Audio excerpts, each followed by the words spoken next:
বিয়ের প্রতিশ্রুতি দিয়ে এক যুবতীর সাথে ইচ্ছের বিরুদ্ধে সহবাস ও বিয়ে করতে অস্বীকার করার অভিযোগে গ্রেপ্তার যুবক।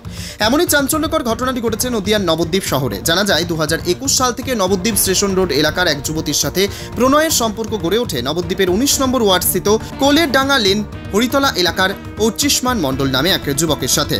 পাশাপাশি এও জানা যায় অভিযুক্ত অর্চিষ্মান মণ্ডল পেশায় একজন কাপড় ব্যবসায়ী। সূত্রের খবর, দুই পরিবারের মধ্যে প্রাথমিক কথা হয়, ফলত যুবতীর বাড়িতেও যাতায়াত বেড়ে যায় ওই ধৃত যুবকের। অভিযোগ, এরপর ধৃত যুবক বিয়ের প্রতিশ্রুতি দিয়ে যুবতীর ইচ্ছের বিরুদ্ধে সহবাস করে এবং পরবর্তী সময়ে ওই যুবতীকে বিয়ে করতে অস্বীকার করে।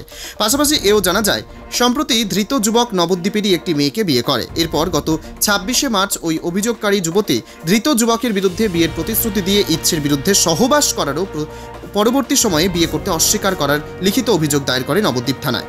এমনকি ধৃতের বিয়ের কথাও নাকি জানতেন না অভিযোগকারী। অভিযোগ পেয়ে তদন্তে নামে নবদ্বীপ থানার পুলিশ। এরপর শনিবার নবদ্বীপ শহরের পোড়াঘাট বাজার সংলগ্ন এলাকা থেকে পুলিশ অভিযুক্ত অর্চিষ্মান মণ্ডলকে গ্রেপ্তার করে।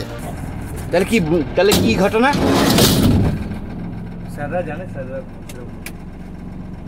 আপনি কি বলছেন? আপনি কি এই ঘটনার সাথে জড়িত? না না, একদম।